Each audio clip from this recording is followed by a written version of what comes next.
मंत्री आशीर्वाद भिक्षा कले आशायी प्रार्थी ममता। आगक राज्य में होगाकू जाउछि त्रिस्तरीय पंचायत निर्वाचन, सेथिपाई चलचंचल होई उठिछि 147 विधानसभा क्षेत्र। एहारी भितर महांगा निर्वाचन मंडली स्वतंत्र, विशेषकर आशायी प्रार्थी संख्या दिनकू दिन बढ़ुथिबा देखिबाकू मिलिछि।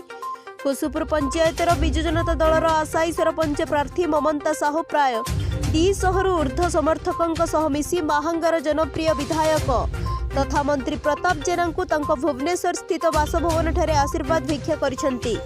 सरपंच प्रतिनिधि शिवशंकर साहू मंत्री श्री जेना उत्तरीय और पुष्पगुच्छ दे संबर्धित करिसेंती। मान्यवर मंत्री को कर्मी माने कहिसेंती कि ममता को जदि सरपंच प्रार्थी करा जाए ताहेले विरोधी को बाद दे 1000 रु ऊर्ध्व भोट व्यवधान में ममता विजयी हेबे। आशायी प्रार्थी प्रतिनिधि शिवशंकर साहू जड़े परोपकारी उदार हृदयर व्यक्ति, क्षमतार न थई मध्य से पंचायतवासी अनेक उन्नतिमूलक कार्य करिसेंती। जदि ममता सरपंच हुअंती ताहेले पंचायत रे आगकू आहुरी उन्नति हेबा सह लोकमानंकर समस्त समस्या दूरीभूत हेबो बोली कुसुपुर पंचायत रे चर्चा जोर धरिछि। आगकू देखिबाकू बाकी रहिला आशायी प्रार्थी दौड़े आउ किछि प्रार्थी थिले मध्य किए जनसमर्थन हासिल करी निर्वाचन बैतरणी पार होछि। कोन आपन ना उमेश दास को पंचायत कुसुपुर ग्राम पंचायत कोन पई आस्थिले एठी आमे एठी बहु संख्या रे कुसुपुर ग्राम पंचायत रु ममता साहू सरपंच प्रार्थी हवा पई हमर मान्यवर मंत्री प्रताप कुमार जेना आशीर्वाद नवा पई भुवनेश्वर आस्थिले। मंत्री कोन कहिले?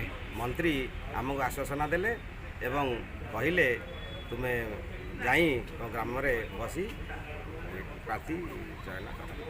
ममता साहू को आपण कोन पई चाहुचंदी? आउरी पंचायत रो सरपंच रे आशायी प्रार्थी अनेक दौड़े रे अछंदी। ममता कोन आपन ना मो प्रताप कुमार साहू को पंचायत कुसपुर पंचायत।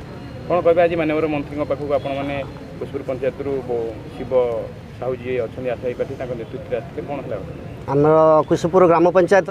कोन आपन ना ममता साहू कुसपुर ग्राम पंचायत बिजु जनता दल सरपंच आशायी सरपंच प्रार्थी। कोन पई ठीक आस्थिले? मान्यवर मंत्री आशीर्वाद नवा पे। कोन आशीर्वाद नवा पे आस्थिले? मंत्री यदि चाहिए पंचायत सेवा करने चाहिए।